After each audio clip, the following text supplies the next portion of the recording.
ఆంధ్రప్రదేశ్లో నేటి నుంచి సంక్రాంతి సంబరాలు ప్రారంభమయ్యాయి. కోనసీమ జిల్లా ఆత్రేయపురంలో నేటి నుంచి sir order cotton Godavari trophy పేరుతో ఉత్సవాలు నిర్వహిస్తున్నారు.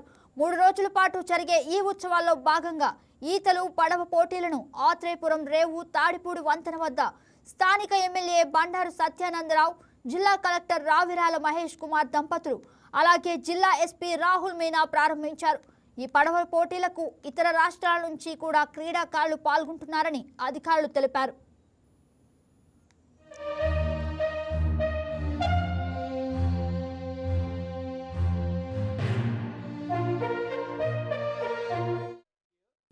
మూడు రోజుల పాటు జరగనున్న ఈ ఉత్సవాల్లో గాలిపటాలు, రంగవల్లులు, ఈతల పోటీలు కూడా ఉంటాయని నిర్వాహకులు తెలిపారు. మరోవైపు పడవల పోటీలకు కేరళ, ఆంధ్రప్రదేశ్, తెలంగాణ, తమిళనాడు రాష్ట్రాల నుంచి వచ్చిన మొత్తం 25 జట్లు పాల్గొంటాయని నిర్వాహకులు చెప్పారు.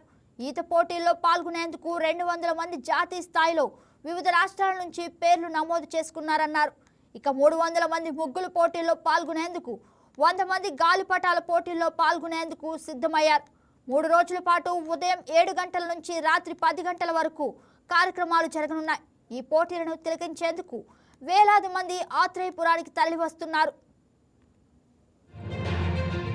ఆనాడు ప్రపంచంలోని విదేశాల్లో ఉన్న వారు కూడా ఫోన్ చేసి కేరళను మించిన అందాలు కోనసీమలో ఉన్నాయా, కేరళలో జరిగే పడవల పోటీలు మన కోనసీమలో మన ఆత్రేయపురంలో జరుగుతున్నాయా కూడా మన వారికి ఫోన్ చేసి అడిగిన పరిస్థితులు చాలా మంది నాకు తెలియజేయడం జరిగింది. ఇవన్నీ గమనించిన తర్వాత దీని ఒక పెద్ద ఎత్తున మనం తీసుకెళ్లాలి. ఒక పర్యాటక హబ్ గా ఈ ప్రాంతాన్ని అభివృద్ధి చేయాలి. దానికి వాడపల్లి వెంకటేశ్వర స్వామి వారు ఇక్కడ 3 కిలోమీటర్ల దూరంలో ఇక్కడ కొలువై ఉన్నారు. వెంకన్న ఆలయం కూడా 7 శనివారాలు 7 ప్రదిష్టల్లో ప్రజలందరి యొక్క నమ్మకాన్ని చూరగొని వెంకన్న వెలుగొందుతూ ఉన్నారు.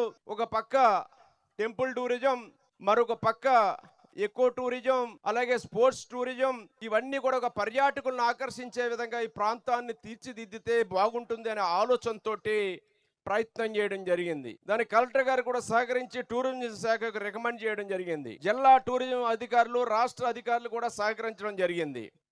దానికి నిధులు ప్రభుత్వం ద్వారా కూడా ఈనాడు ప్రభుత్వం ద్వారా కూడా నిధులు మంజూరు చేసి ఈ కార్యక్రమానికి ఇంకా వన్నె తెచ్చే విధంగా భారీ స్థాయిలో ఈ కార్యక్రమం చేయడానికి అది దోహదపడింది. అందులో భాగంగానే ఇక్కడ శ్రేయ మీడియా వారిని కూడా మన ఈవెంట్ మేగా తీసుకోవడం జరిగింది. ఇక్కడ ఉన్న కమిటీ వాళ్ళు ఇంచుమించుగా 4 రోజులుగా అవిరల కృషి చేస్తూ ఉన్నారు.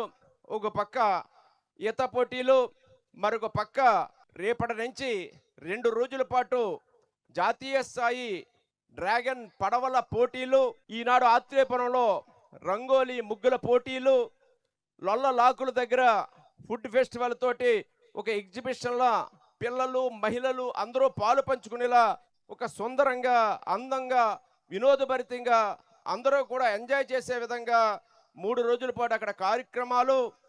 మరొక పక్క రేపు డ్రాగన్ పడవల పాటు రేపు ఉదయం నుంచి సాయంత్రం వరకు నిర్వహించి ఎల్లుండ సెమీఫైనల్స్, ఫైనల్స్ చేసుకుని దానికి ఇంకా వన్నె తేవాలని సాయం సమయాల్లో ఆత్రేయపురం మహాత్మా గాంధీ కాలేజీ గ్రౌండ్లో.